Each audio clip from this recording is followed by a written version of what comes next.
Hey guys, it's Sunday night, and that means it's Sunday reading night, and I will be reading from a book written by Rudyard Kipling called The Phantom Rickshaw and Other Eerie Tales. I'll be right back.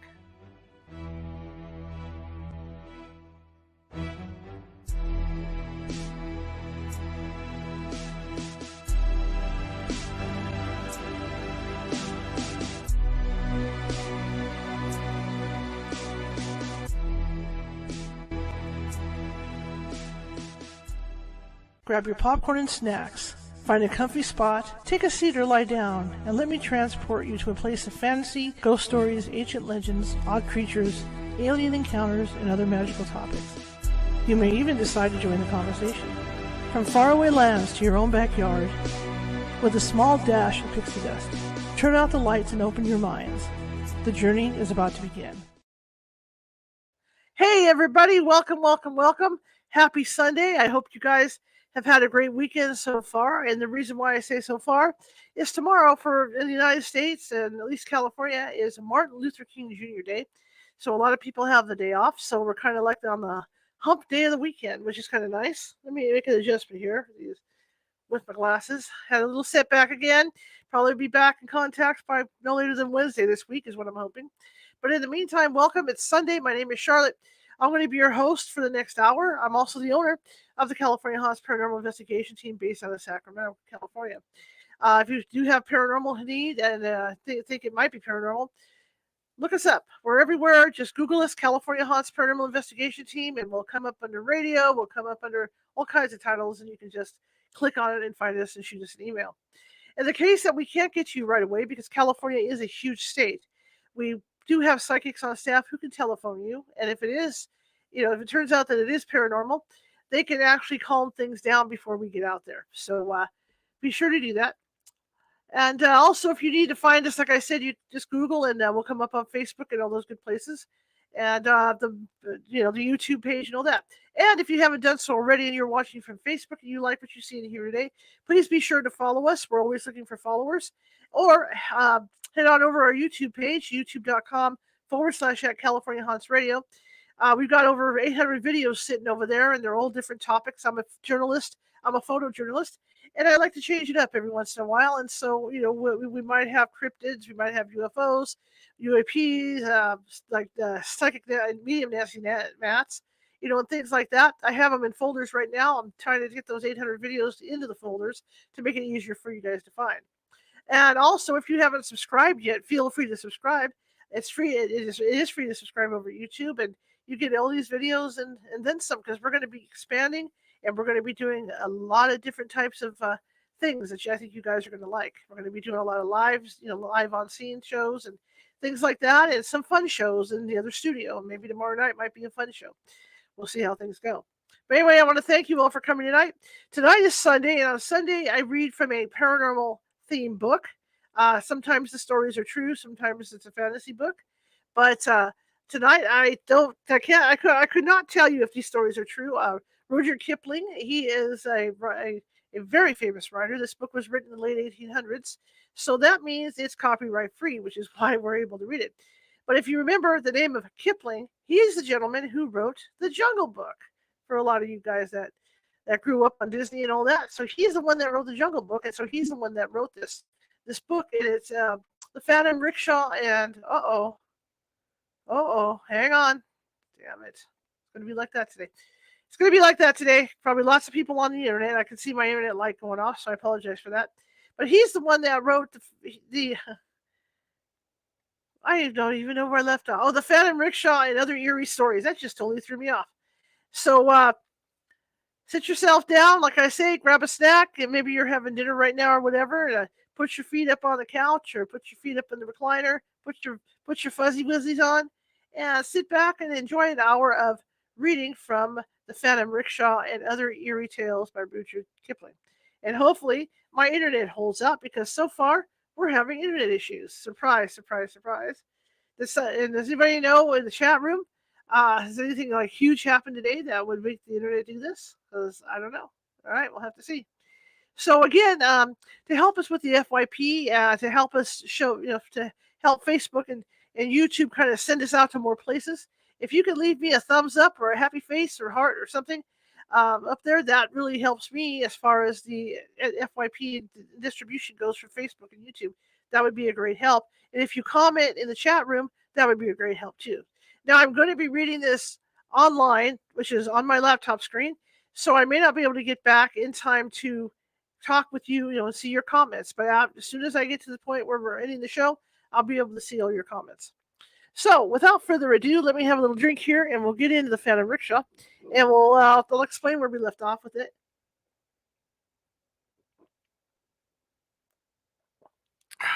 Okay, Grogu, right? Salute. He's eating a frog. He's full. So, the Phantom Rickshaw, where we left off, was he had this is Kipling got this story from somebody, supposedly. This gentleman had an affair. I believe the woman was married, and I think it was an older woman. And he had an affair with her, and she passed away. And a year or so, several years later, he had fallen in love with someone else. Well, he starts to see this particular rickshaw around the India's town he's living in, and when he looks in the rickshaw, it's his old lover, and this is where we're at right now. It's starting to drive him kind of nuts because he keeps seeing her, you know, like off to the side, and she wants to have conversations with him, and he doesn't want to do that because he is in love with this other woman. So that's where we're at with the story. So without further ado, let's get in there. I'm going to read for about an hour, and the Phantom Rickshaw, Rudyard Kipling. Why, Jack, she cried. What have you been doing? What has happened? Are you ill? Thus driven into a direct lie, I said that the sun had been a little too much for me. It was close upon 5 o'clock of a cloudy April afternoon, and the sun had been hidden all day. I saw my mistake as soon as the words were out of my mouth, attempted to recover it, blundered hopelessly, and followed Kitty in a regal rage. Kitty is his new lover. Okay, so I followed Kitty in a regal rage out of doors, amid the smiles of my acquaintances. I made some excuse. I had forgotten what it was, on the score of my feeling faint, and cantered away to my hotel, leaving Kitty to finish the ride by herself. Okay, let me get this going. Okay. Okay, here we go. In my room, I sat and tried calmly to reason with the matter.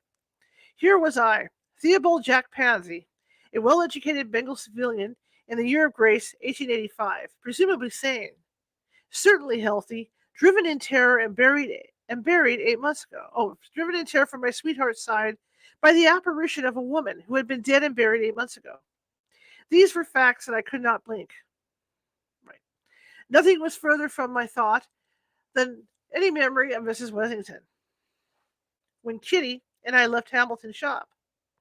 Nothing was more utterly commonplace than the stretch of wall opposite Peliti's. It was broad daylight. The road was full of people, and yet here, look you, in defiance of every law of probability, in direct outrage of nature's ordinance, there had appeared to me a face from the grave. Kitty's Arab had gone through the rickshaw. Oh, Kitty's Arab had gone through the rickshaw, so that my first hope that some woman marvelously like Mrs. Wessington had hired the carriage and the coolies with their old livery was lost. Another thing I want to say is that remember this is 1800s, and for everybody that's woke or whatever, there might be somebody that gets offended. There's no intention to offend anybody with this. This is the way it's written, and I'll do my best to kind of dance around some of these. But if I'm reading like with the coolies, with their old livery was lost or whatever, I don't catch it, please don't hold it against me. It's in the book, okay? That's how things work. Again and again, I went round this treadmill. I thought, and again gave up, baffled and in despair. The voice was as inexplicable as the apparition. I had originally some wild notion of confiding in old Kitty, of begging her to marry me at once, and in her arms to find the ghostly occupant of the rickshaw. After all, I argued, the presence of the rickshaw is in itself enough to prove the existence of a spectral illusion. One may see ghosts of men and women, but surely never of coolies and carriages. The whole thing is absurd. Fancy the ghost of a Hillman. Next morning, I sent a penitent note to Kitty, imploring her to overlook my strange conduct of the previous afternoon. My divinity was still very wroth, and a personal apology was necessary. I explained with a fluency born of night-long pondering over a falsehood, that I had been attacked with sudden palpitation of the heart, the result of indigestion. This eminently practical solution had its effect, and Kitty and I rode out that afternoon with the shadow of my first lie dividing us. Nothing would please her save a canter round Jacko. See what I mean? So let's just go with the flow here. With my nerves still unstrung from the previous night, I feebly protested against the notion suggesting Observatory Hill, Jutug, I can't say this road, the Boyle League Gange Road. Anything rather than the Jackal Round. Kitty was angry and a little hurt. So I yielded from fear of provoking further misunderstanding, and we set out together toward Chota Simla. We walked a greater part of the way, and according to our custom, cantered from a mile or so below the convent to the stretch of level road by the Sanjuli Reservoir. I know you guys love it when I have to pronounce things I can't pronounce. Okay, the wretched horses appeared to fly, and my heart beat quicker and quicker as we neared the crest of the ascent. My mind had been full of Mrs. Wessington all the afternoon, and every inch of the Jackal Road bore witness to our old-time walks and talks. The boulders were full of it. The pines sang it aloud overhead. The rain-fed torrents giggled and chuckled unseen over the shameful story, and the wind in my ears chanted the iniquity aloud. As a fitting climax, in the middle of the level men called the ladies' mile, the horror was awaiting me. No other rickshaw was in sight, only the 4 black and white, here we go, Japanese, the yellow paneled carriage, and the golden head of the woman within, all apparently just as I had left them 8 months and 1 fortnight ago. For an instant I fancied that Kitty must see what I saw. We were so marvelously sympathetic in all of our things. Her next words undeceived me. Not a soul in sight. Come along, Jack, and I'll race you to the reservoir buildings. Her wiry little Arab was off. Arabian horse, I would think. Okay, Arabian horse was off like a bird, my whaler following close behind. And in this order we dashed under the cliffs. Half a mile brought us within 50 yards of the rickshaw. I pulled my whaler and fell back a little. The rickshaw was directly in the middle of the road, and once more the Arab passed through it, my horse following. Jack, dear, please forgive me, rang with a wail in my ears, and after an interval, it's a mistake, a hideous mistake. I spurred my horse like a man possessed. When I turned my head at the reservoir works, the black and white liveries were still patiently waiting, under the gray hillside, and the wind brought me a mocking echo of the words I had just heard. Kitty bantered me a good deal on my silence throughout the remainder of the ride. I had been talking up till then, wildly and at random. To save my life, I could not speak. Afterward, naturally, and from San July to the church, wisely held my tongue. I was to dine with the Mannerings that night, and had barely time to canter home to dress.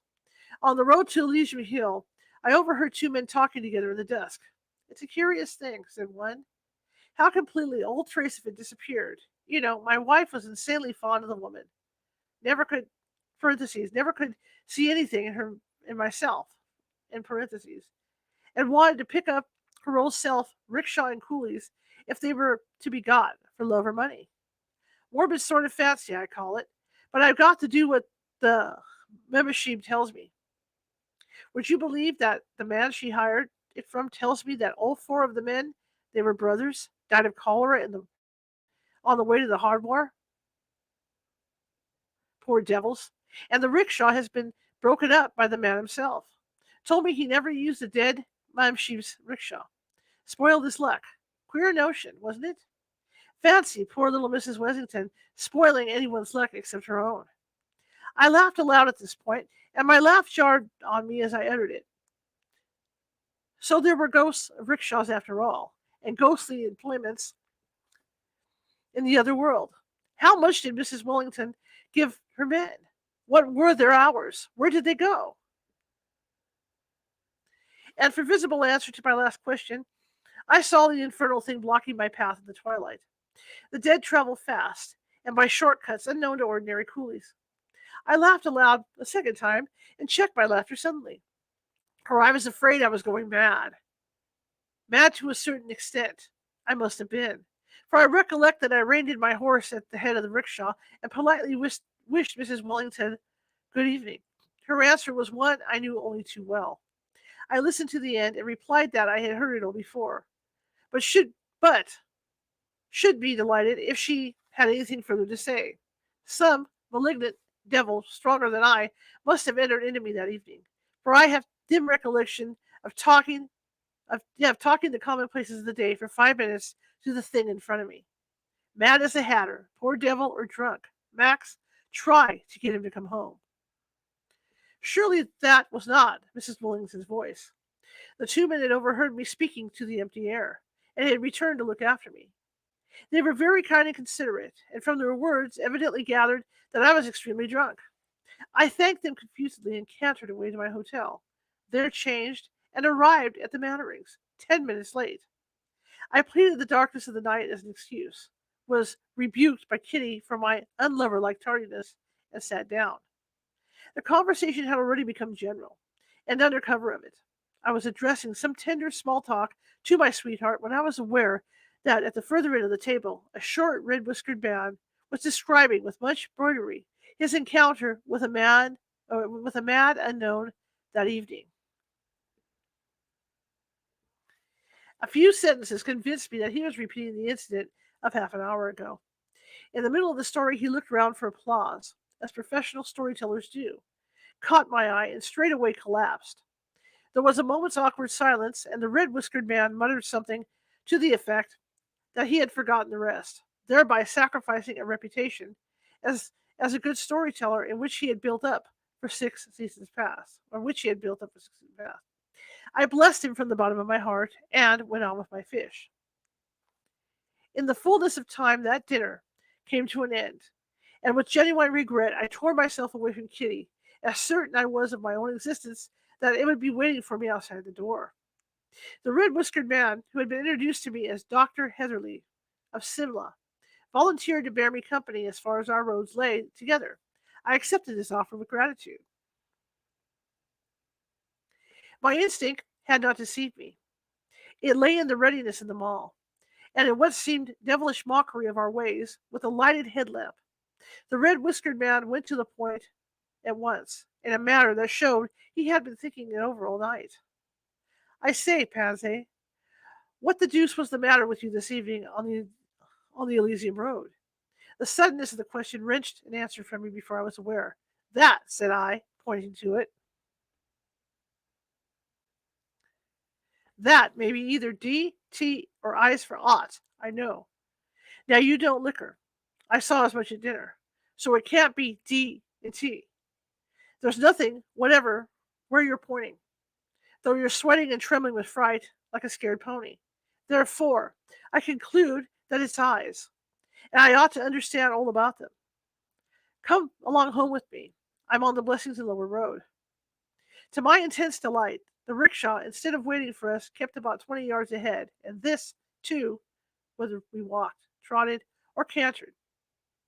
In the course of that long night ride, I had told my companion almost as much as I have told you here. Well, you've spoiled one of my best tales that I've ever laid tongue to, he said, but I'll forgive you for the sake of what you've gone through, young man.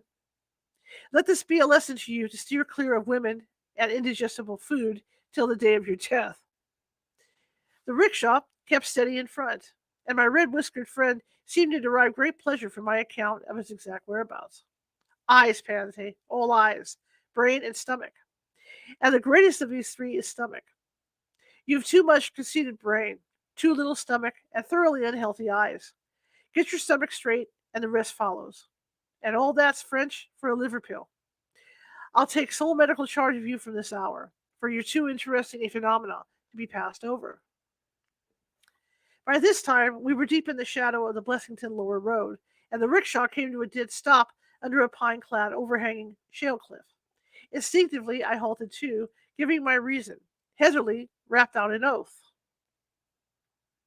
Now, if you think I'm going to spend a cold night on the hillside for the sake of a stomach, come brain, come eye illusion.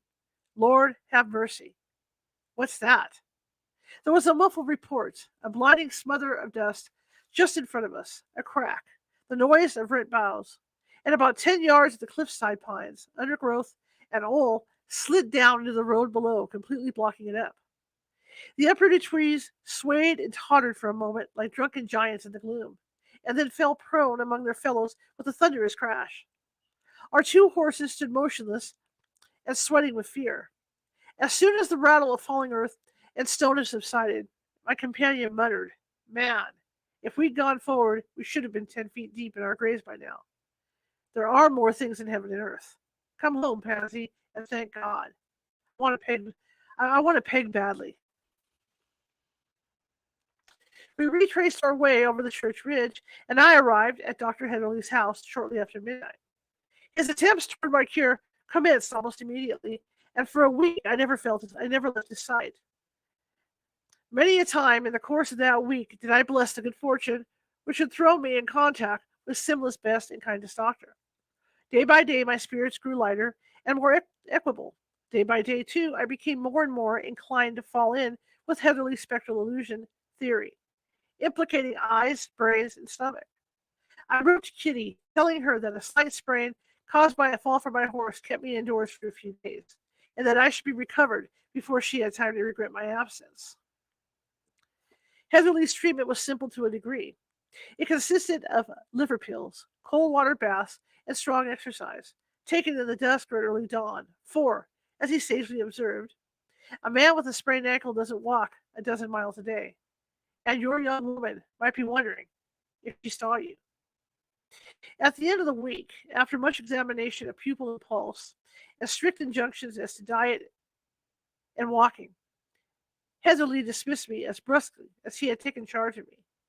Here is his parting benediction. Man, I can certify to your mental cure, and that's as much as to say I've cured most of your bodily ailments. Now, get your traps out of this as soon as you can, and be off to make love to Miss Kitty. I was endeavoring to express my thanks to him for his kindness. He cut me short. Don't think I did this because I like you. I gather that you've behaved like a blackguard all through. But, all the same, you're a phenomenon, and as queer a phenomenon as you are a blackguard. No. Checking me a second time.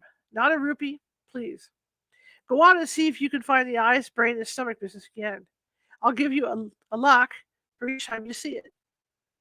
Half an hour later, I was in the Mannerings' drawing room. I was in the Mannerings' drawing room with Kitty, drunk with the intoxication of present happiness and the foreknowledge that I should never more be troubled with this hideous presence. Strong in the sense of my newfound security, I proposed to ride at once, and, by preference, a canter round Jacko. Never had I felt so well, so overladen with vitality and mere animal spirits as I did on the afternoon of the 30th of April. Kitty was delighted at the change in my appearance and complimented me on it. In her delightfully frank and outspoken manner, we left the Mannerings' house together, laughing and talking, and cantered around the Chota Simla road as of old.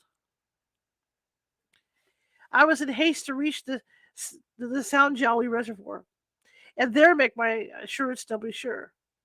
The horses did their best, but seemed all too slow to my impatient mind. Kitty was astonished at my boisterousness. "Why, Jack," she cried at last, "you are behaving like a child. What are you doing?" We were just below the convent, and from sheer wantonness I was making my whaler plunge and curve it across the road as I tickled it with the loop of my riding whip. "Doing?" I answered. "Nothing, dear. That's just it. If you'd been doing nothing for a week except lie up, you'd be as riotous as I. Singing and murmuring in your feastful mirth, enjoying the feeling to be alive, enjoying the feel yourself alive, Lord over nature, Lord of the visible earth, Lord of the senses of five." My quotation was hardly out of my lips before we had rounded the corner of the convent, and a few yards further on we could see across the San Jolly. In the center of the level road stood the black and white liveries, the yellow Phantom Rickshaw and Mrs. Keith Wessington. I pulled up, looked, rubbed my eyes, and, I believe, must have said something. The next thing I knew was that I was lying face down on the road with Kitty kneeling above me in tears. Has it gone, child? I gasped. Kitty only wept more bitterly. Has what gone, Jack, dear? What does it all mean? There must be a mistake somewhere, Jack. A hideous mistake. Her last words brought me to my feet, mad, raving for the time being. Yes, there is a mistake somewhere, I repeated. A hideous mistake. Come and look at it. I had an indistinct idea that I dragged Kitty by the wrist along the road to where it stood, and I implored her, for pity's sake, to speak to it, to tell it that we were betrothed, that neither death nor hell could break the tie between us, and Kitty only knows how much more to the same effect. Now and again I appealed passionately to the terror in the rickshaw to bear witness to all I had said, and to release me from a torture that was killing me. As I talked, I suppose I must have told Kitty of my old relations with Mrs. Wellington, for I saw her listen intently with white face and blazing eye. Thank you, Mr. Pansy, she said. That's quite enough. Psych Gora, I don't know what it means. The psychs, impassive, as Asians always are. Okay, make sure we get that right. The psychs, impassive, as Asians always are, had come up with the recaptured horses. And as Kitty sprang into her saddle, I caught hold of the bridle, entreating her to hear me out and forgive. My answer was the cut of her riding whip across my face from mouth to eye, and a word or two of farewell that even now I cannot write down. So I judged, and judged rightly, that Kitty knew all, and I staggered back to the side of the rickshaw. My face was cut and bleeding, and the blow of the riding whip had raised a livid blue wheal on it. I had no self-respect. Just then, Heatherly, who must have been following Kitty and me at a distance, scampered up. Doctor, I said, pointing to my face, here's Miss Mannering's signature to my order of dismissal, and I'll thank you for that lock as soon as convenient. Heatherly's face, even in my abject misery, moved to laughter.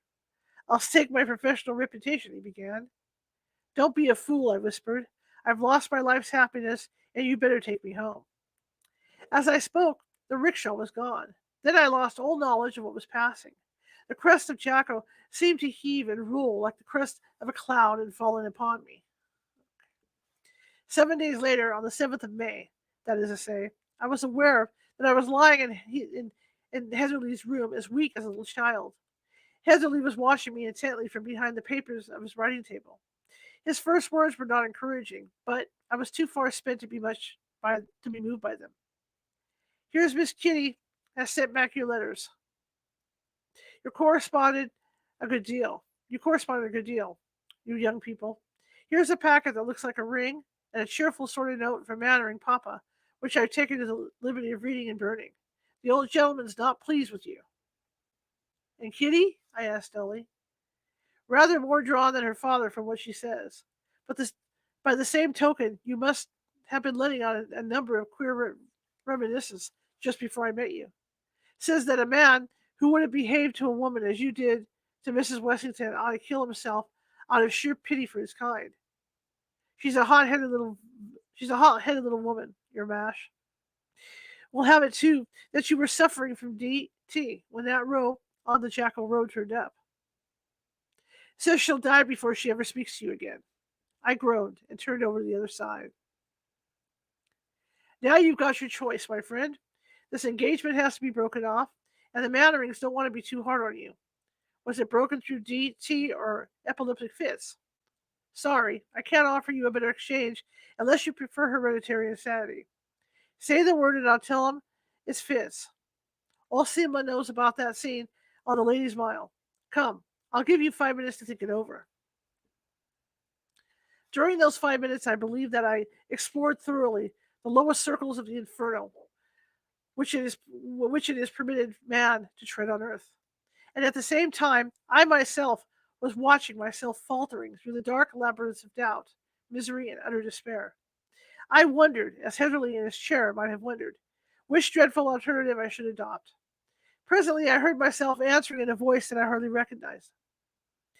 They're confoundedly particular about morality in these parts. Give him fits, Heatherly, and my love.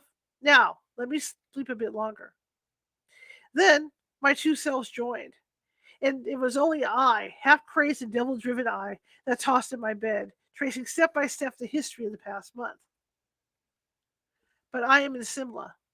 I kept repeating to myself. I, Jack Pansy, am in Simla, and there are no ghosts here. It's unreasonable of that woman to pretend there are. Why couldn't Agnes have left me alone? I never did her any harm. It might just as well have been me as Agnes, only I'd never have come back on purpose to kill her. Why can't I be left alone and happy? It was high noon when I first awoke, and the sun was low in the sky before I slept, as a tortured criminal sleeps on his rack, too worn to feel further pain. Next, I could not leave my bed. Heatherly told me in the morning that he had received an answer from Mr. Mannering, and that, thanks to Heatherly's friendly offices, the story of my affliction had traveled through the length and breadth of Simla, where I was on all sides much pitied. And that's rather more than you deserve, he concluded. Pleasantly, though, the Lord knows you've been going through a pretty severe mill. Never mind, we'll cure you yet, you perverse phenomena. I declined firmly to be cured. You've been much too good to me already, old man, said I, but I don't think I need to trouble you further. In my heart, I knew that nothing Heatherly could do would lighten the burden that had been laid upon me. With that knowledge also came a sense of hopeless impotent rebellion against the unreasonableness of it all. There were scores of men no better than I whose punishments had at least been reserved for another world. And I felt that it was bitterly, cruelly unfair that I alone could have been singled out for so hideous a fate. This mood would in time give place to another, where it seemed that the rickshaw and I were the only realities in a world of shadows. That Kitty was a ghost, that Mannering, Heatherly, and all the other men and women I knew were all ghosts, and the great gray hills themselves, but vain shadows devised to torture me. From mood to mood, I tossed backwards and forward for 7 weary days, my body growing daily stronger and stronger, until the bedroom looking glass told me that I had returned to everyday life, and was as other men once more. Curiously enough, of my face showed no signs of the struggle I had gone through. It was pale indeed, but as expressionless and commonplace as ever. I had expected some permanent altercation, visible evidence of the disease that was eating me away. I found nothing. Let me check back to you guys on StreamYard. Okay, make sure people are hearing me. Cool. All right, moving on. On the 15th of May, I left Heatherly's house at 11 o'clock in the morning, and the instinct of the bachelor drove me to the club. There I found every man knew my story as told by Heatherly, and was, in clumsy fashion, abnormally kind and attentive. Nevertheless, I recognized that for the rest of my natural life, I should be among, but not my fellows. Okay. And I envied very bitterly indeed the laughing coolies on the mall below. I lunched at the club, and at 4 o'clock wandered aimlessly down the mall in the vague hope of meeting Kitty. Close to the bandstand, the black and white liveries joined me, and I heard Mrs. Wessington, old Appeal, at my side. I had been expecting this ever since I came out, and was only surprised at her delay. The Phantom Rickshaw and I went side by side along the Chotasimla Road in silence, close to the bazaar. Kitty and a man on horseback overtook and passed us. For any sign she gave, I might have been a dog in the road. She did not even pay me the compliment of quickening her pace, though the rainy afternoon had served for an excuse.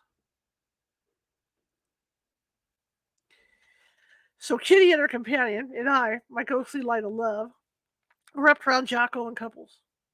The road was streaming with water, the pines dripped like roof pipes on the rocks below, and the air was full of fine, driving rain. 2 or 3 times I found myself saying to myself almost aloud, I'm Jack Pansy. I'll leave as Simla. Everybody, or everyday ordinary Simla. I mustn't forget that. I mustn't forget that. Then I would try to recollect some of the gossip I had heard at the club. The prices of so-and-so's horses, anything. In fact, that related to the workday Anglo-Indian world I knew so well. I even repeated the multiplication table rapidly to myself, to make quite sure that I was not taking leave of my senses. It gave me comfort and must have prevented my hearing Mrs. Wessington for a time. Once more, I wearily climbed the convent slope and entered the level road. Here, Kitty, excuse me a second, and the man started off at a canter, started off at a canter, and I was left alone with Mrs. Wessington. Agnes, said I, will you put back your hood and tell me what all this means? The hood dropped noiselessly, and I was face to face with my dead and buried mistress. She was wearing the dress in which I had last seen her alive, carried the same tiny handkerchief in her right hand, and the same card case in her left. A woman 8 months dead with a card case. I had to pin myself down to the multiplication table and to set both hands on the stone parapet of the road to assure myself that at least this was real. Agnes, I repeated, for pity's sake, tell me what it all means. Mrs. Wessington leaned forward, with that odd, quick turn of the head I used to know so well, and spoke. If my story had not already so madly overleaped the bounds of all human belief, I should apologize to you now, as I know that no one, no, not even Kitty, for whom it was written as some sort of justification of my conduct, will believe me. I'll go on. Mrs. Wessington spoke, and I walked with her from the San Jolly Road to the turning below the commander-in-chief's house, as I might walk by the side of any living woman's rickshaw, deep in conversation. The second and most tormenting of my moods of sickness has suddenly laid upon me, and, like the prince in Tennyson's poem, I seemed to move amid a world of ghosts. There had been a garden party at the commander-in-chief's, and we too joined the crowd of homeward bound folk. As I saw them, it seemed divided for Mrs. Wessington's rickshaw to pass through. I'm sorry. I apologize. The stuff's all like together on here. So as I saw them, it seemed that they were the shadows, impalpable, fantastic shadows that divided for Mrs. Wessington's rickshaw to pass through. What we said during the course of that weird interview, I cannot, indeed, I dare not tell. Heatherly's comment would have been a short laugh and a remark that I had been mashing a brain, eye, and stomach chimera. It was a ghastly and yet, in some indefinable way, a marvelously dear experience. Could it be possible, I wondered, that I was in this life to woo a second time the woman I had killed by my neglect and cruelty? I met Kitty on the homeward road, a shadow among shadows. If I were to describe all the incidents of the next fortnight in their order, my story would never come to an end, and your patience would be exhausted. Morning after morning and evening after evening, the ghostly rickshaw and I used to wander through the Simla together. Wherever I went, there were 4 black and white liveries following me and bore me company to and from my hotel. At the theater, I found them amid the crowd or yelling Japanese outside the club veranda.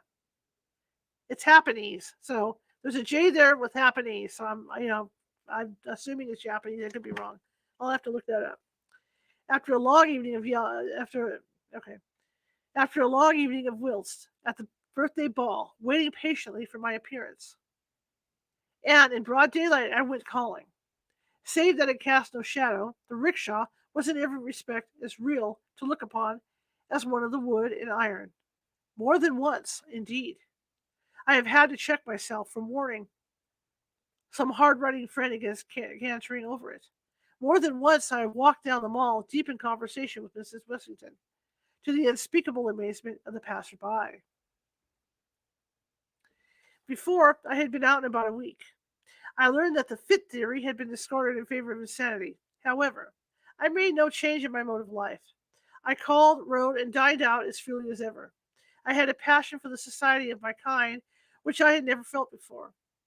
I hungered to be among the realities of life, and at the same time, I felt vaguely unhappy when I had been separated too long from my ghostly companion. It would be almost impossible to describe my varying moods from the 15th of May up to today.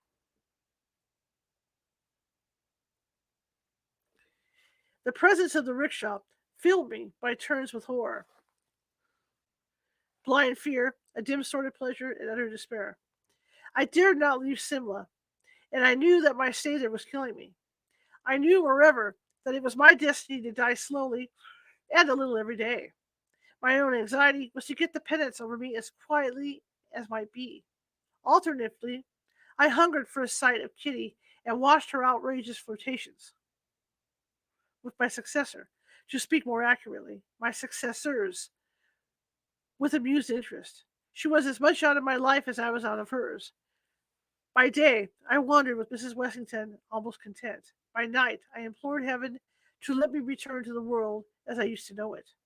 Above all, these varying moods lay the sensation of dull, numbing wonder that the seen and the unseen could mingle so strangely on this earth to hound one poor soul to his grave.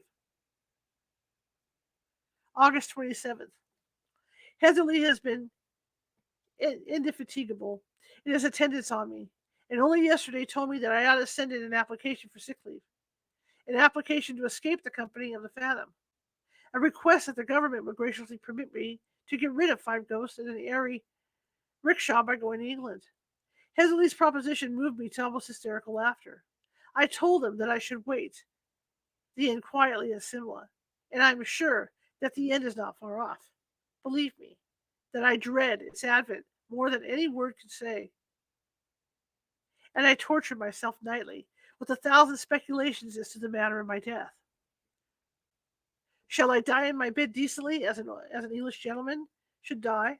Or, in one last walk on the mall, will my soul be wrenched from me to take its place forever and ever by the side of that ghastly phantasm? Shall I return to my old lost allegiance in the next world, or shall I meet Agnes, loathing her and bound to her side through all eternity? Shall we two hover over the scene of our lives till the end of time? As the day of my death draws nearer, the intense horror that all living flesh feels towards escaped spirits from beyond the grave grows more and more powerful. It is an awful thing to go down quick among the dead with scarcely one half of your life completed. It is 1,000 times more awful to wait, as I do in your midst, for I know not what unimaginable terror. Pity me, at least on the score of my delusion, for I know you will never believe what I have written here. Yet, as surely as ever a man was done to death by the powers of darkness, I am that man. In justice, too, pity her, for as sincerely as ever a woman was killed by man, I killed Mrs. Wessington, and the last portion of my punishment is ever now upon me. And that is the end of that story. So now we're going to be moving on, and this is called My Own True Ghost Story. Again, this is all Kipling stuff. So we can move on here. And it opens up as I came through the desert, thus it was. As I came through the desert, the city of dreadful night. Okay? Somewhere in the other world, where there are books and pictures and plays and shop windows to look at, and thousands of men who spend their lives in building up all four lives a gentleman who writes real stories about the real insides of people, and his name is Mr. Walter Besant. But he will insist upon treating his ghosts he has published half of but he will insist upon treating his ghost. Okay. He has published half of a workshop full of them with levity. He makes his ghost seers talk familiarly, and in some cases flirt outrageously with the phantoms. You may treat anything from viceroy to vernacular paper with levity, but you must behave reverently toward a ghost, and particularly an Indian one. There are, in this land, ghosts who take the form of fat, cold, pobby corpses and hide in trees near the roadside till the traveler passes. Then they drop upon his neck and remain. There are also terrible ghosts of women who have died in childbed. These wander along the pathways at dusk, or hide in the crops near a village, and call seductively. But to answer their call is death in this world and the next. Their feet are turned backward, that old sober men may recognize them. There are ghosts of little children who have been thrown into wells. These haunt well curbs and the fringes of jungles, and wail under the stars, or catch women by the wrist and beg to be taken up and carried. These, and the corpse ghosts, however, are only vernacular articles and do not attack sahibs. No native ghost has yet been authentically reported to have frightened an Englishman, but many English ghosts have scared the life out of both white and black. Nearly every other station owns a ghost.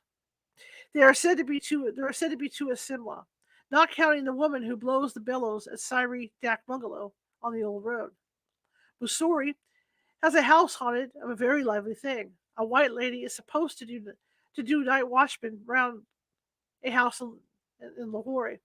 Dalhousie says that one of her houses repeats on autumn evenings all the incidents of a horrible horse and precipice accident. Murray has a merry ghost, and now that she has been swept by cholera, will have room for a sorrowful one. There are officers' quarters in the Myanmar whose doors open without reason and whose furniture is guaranteed to creak, not with the heat of June, but with the weight of invisibles who come to lounge in the chairs. Peshawar possesses house that none will willingly rent. Peshawar. Is that it? Peshawar possesses houses that none will ever willingly rent. And there is something, not fever, wrong with the big bungalow in Allahabad.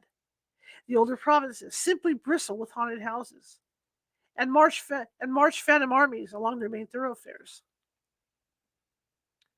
Some of the Dak bungalows on the Grand Turk Road have handy little cemeteries in their compound, witnesses to the changes and chances of this mortal life, in the days when men drove from Calcutta to the northwest.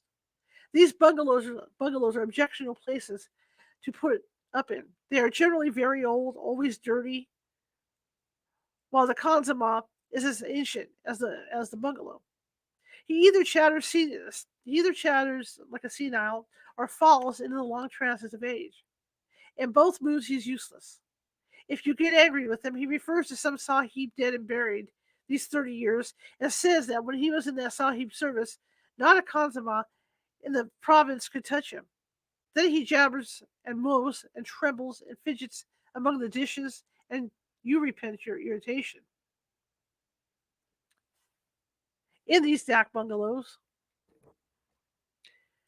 ghosts are most likely to be found, and when found, they should be made a note of. Not long ago, it was my business to live in Dak bungalows. I never inhabited the same house for 3 nights running, and grew to be learned in the breed. I lived in government built ones with red brick walls and rail ceilings, an inventory of the furniture posted in every room, and an excited snake at the threshold to give welcome. I lived in converted ones, old houses, officiating as Dak bungalows, where nothing was in its proper place, and there wasn't even a fowl for dinner. I lived in second-hand palaces where the wind blew through the open-work marble tracery, just as uncomfortably as through a broken pane. I lived in Dak bungalows where the last entry in the visitor's book was 15 months old, and where they slashed off the curry kid's head with a sword. It was my good luck to meet all sorts of men, from sober traveling missionaries and deserters flying from British regiments, to drunken loafers who threw whiskey bottles at all who passed, and my still greater good fortune just to escape the maternity case. Seeing that a fair proportion of the tragedy of our lives here acted itself in Dak bungalows, I wondered that I had met no ghosts.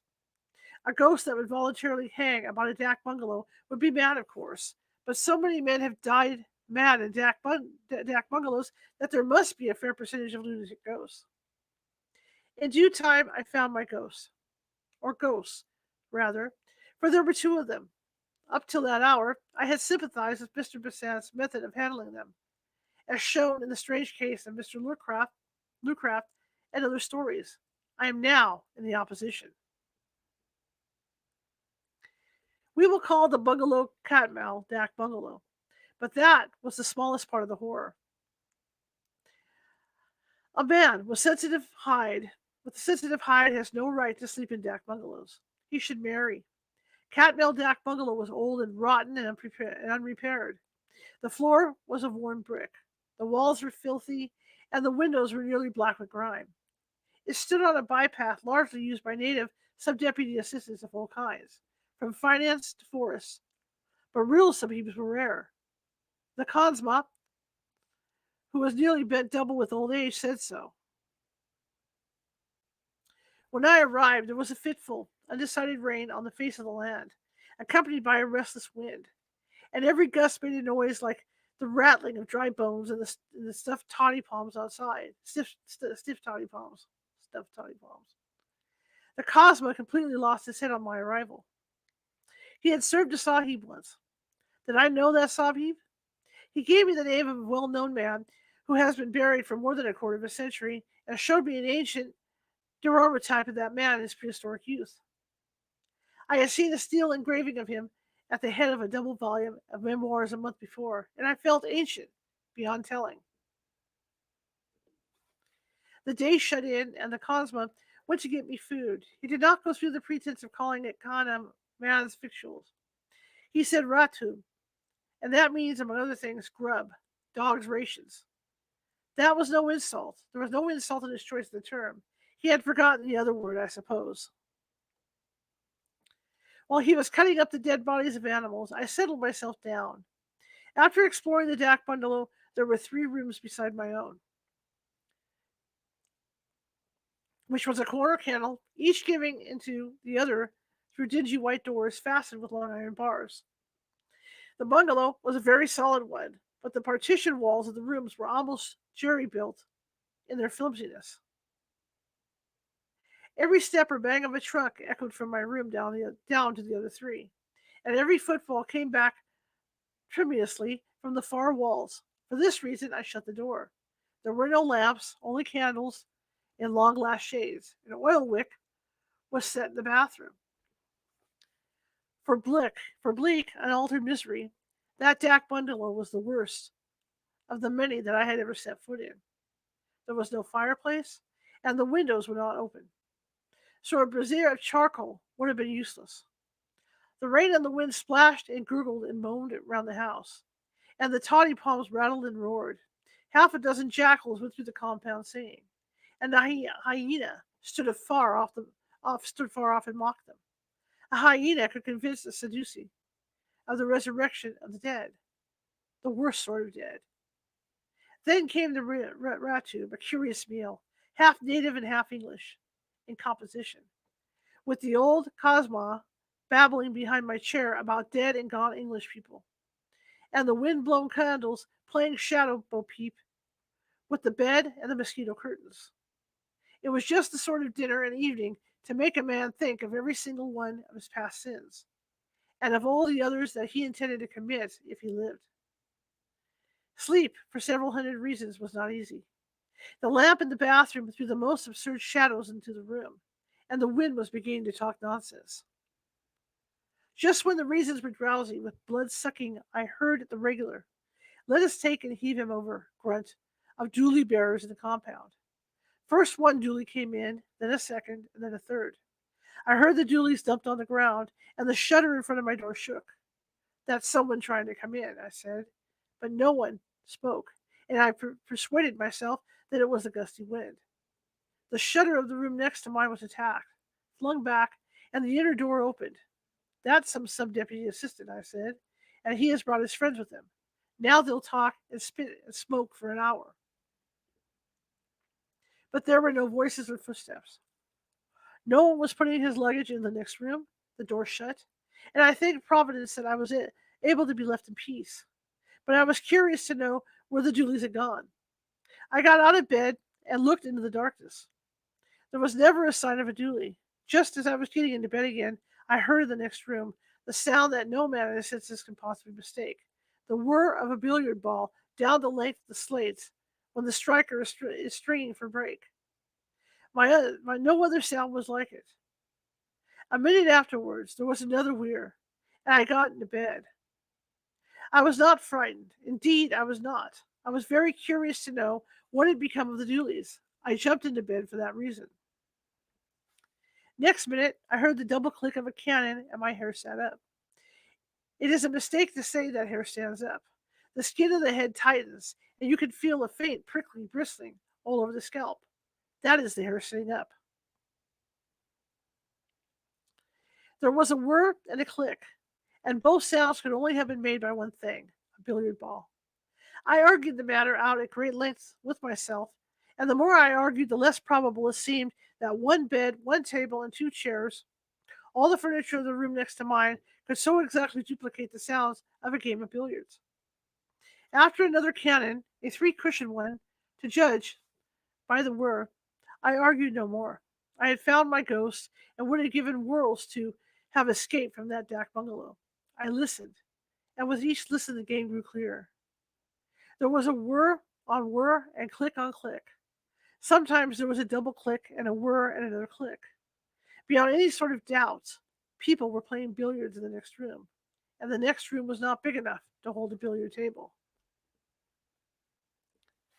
Between the pauses of the wind, I heard the game go forward, stroke after stroke. I tried to believe that I could not hear the voices, but that attempt was a failure. Do you know what fear is? Not ordinary fear of insult, injury, or death, but abject, quivering, and dreadful of something that you cannot see, fear that dries the inside of the mouth and half of the throat. Fear that makes you sweat on the palms of the hands and gulp in order to keep the uvula at work. This is a fine fear, a great cowardice, and must be felt to be appreciated. The very improbability of billiards in a dak bungalow proved the reality of the thing. No man, drunk or sober, could imagine a game at billiards or invent spinning the crack of a screw cannon. A severe course of dak bungalows has this disadvantage. It breeds infinite credulity. If a man said to a confirmed dak bungalow hunter, there is a corpse in the next room, and there's a mad girl in the next, but one, and the woman and man on that camel, have just eloped from a place 60 miles away, the hearer would not disbelieve because he would know that nothing is too wild, grotesque, or horrible to happen in a dak bungalow. This, this credulity, unfortunately, extends to ghosts. A rational person, fresh from his own house, would have turned on his side and slept. I did not. So surely I was given up as a bad carcass by the scores of things in the bed because the bulk of my blood was in my heart. So surely I did hear every stroke of a long game of billiards played in the echoing room behind the dark barred door. My dominant fear was that the players might want a marker. It was an absurd fear because creatures who could play in the dark would be above such superfluities. I only knew that that was my terror, and it was real. After a long while, the game stopped. The door banged. I slept because I was dead tired. Otherwise, I should have preferred to have kept awake. Not for everything in Asia would I have dropped the door bar and peered into the dark of the next room. When the morning came, I considered that I had done well and wisely, and inquired for the means of departure. By the way, Cosmo, I said, what were those three doolies doing in my compound in the night? There were no doolies, said the Cosmo. I went into the next room, and the daylight streamed through the open door. I was immensely brave. I would, at that hour, have played black pool with the owner of the big black pool down below. Has this place always been a dak bungalow? I asked. No, said the Cosmo. 10 or 20 years ago, I've forgotten how long, it was a billiard room. A how much? A billiard room from the Sahibs who built the railway. I was Cosmo then, in the big house where all the railway Sahibs lived, and I used to come across with brandy and shrub. These three rooms were all one, and they held a big table on which the Sahibs played every evening. But the Sahibs are all dead now, and the railway runs, you say, nearly to Kabul. Do you remember anything about the Sahibs? It is long ago, but I remember that one Sahib, a fat man and always angry, was playing here one night. And he said to me, Mongol Khan brandy, pani do. And I filled the glass.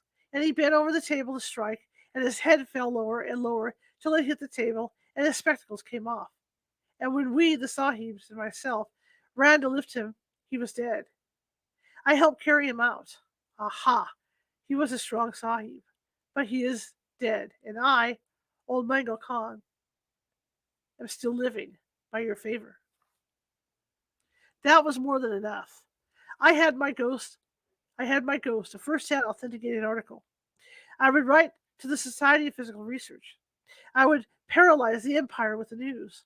But I would, first of all, put 80 miles of assessed cropland between myself and that dak bungalow before nightfall. The society might send their regular agent to investigate later on. I went into my own room and prepared to pack after noting the facts of the case. As I smoked, I heard the game begin again, with a miss in the bulk of this time, for the whir was a short one. The door was open, and I could see into the room. Click, click. That was a cannon. I entered the room without fear, for there was sunlight within and a fresh breeze without. The unseen game was going on at a tremendous rate, and well it might, when a restless little rat was running to and fro inside the dingy ceiling cloth, and a piece of loose window sash was making 50 breaks off the window bolt as it shook in the breeze. Impossible to mistake the sound of billiard balls, impossible to mistake the whir of a ball over the slate. But I was to be excused. Even when I shut my enlightened eyes, the sound was marvelously like that of a fast game. Entered angrily the faithful partner of my sorrows, Kadir Bakich. This bungalow is very bad and low case. No wonder the presence was disturbed and it's speckled. 3 sets of dooley bears came to the bungalow late last night when I was sleeping outside, and said that it was their custom to rest in the room set apart for the English people. What honor has the Klasma? They tried to enter, and I told them to go. No wonder, if these Orias have been here, that the presence is sorely spotted. It is shame, and the work of a dirty man. Kadirbach did not say that he had taken from each gang 2 annas for rent in advance, and then, beyond my earshot, he'd beaten them with big green umbrella, whose use I could never before define. But Kadir Bakash, B-A-K-S-H, Baksh, has no notions of morality. There was an interview with the Cosma, but as he promptly lost his head, wrath gave place to pity, and pity led to a long conversation, in the course of which he put fat engineer Sahib's tragic death in 3 separate stations, 2 of them 50 miles apart. The third shift was to Calcutta, and there Sahib died while driving a dog cart. If I had encouraged him, the Cosma would have wandered all through Bengal with his corpse. I did not go away as soon as I intended. I stayed for the night, while the wind and the rat and the sash and the window bolt played a ding-dong, 150 up. Then the wind ran out and the billiards stopped, and I felt that I had ruined my one genuine hallmark ghost story. Had I only stopped at the proper time, I could have made anything out of it. That was the bittersweet thought of it all. Okay, so that's it for today. And okay, let me get off of this. Fascinating stuff. Okay, that's going to cover it for today. I appreciate you guys coming. Tomorrow, we kind of have an open day. I may do something over in the big office over there. Maybe do a fun project. Like I said, I got a bunch of stuff for Christmas, and we could do some crafts or whatever over there. So we'll see what happens tomorrow. I may tell some ghost stories because I have a lot of ghost stories, and there's some projects I'm working on as far as ghost stuff goes that I'd like to share with you guys. So maybe I'll do that. We'll see how it goes tomorrow. But I appreciate you all coming. And again, today, if you like the show, share it with 5 people. If you hated the show, share it with 5 of your enemies. We're equal opportunity here. We're just trying to get the word out about our show, and I'd really appreciate it. Again, you can contact me by Googling California Haunts Radio or California Haunts Paranormal Investigation Team, and you'll find us. Shoot us an email. Talk to us. YouTube. I'm on the community page all the time. We can do that too. But anyway, I will see you tomorrow at 6:30 p.m. Pacific, and I should have some really cool announcements to make about upcoming events and things like that. Have a great rest of your evening, and enjoy your weekend. Bye.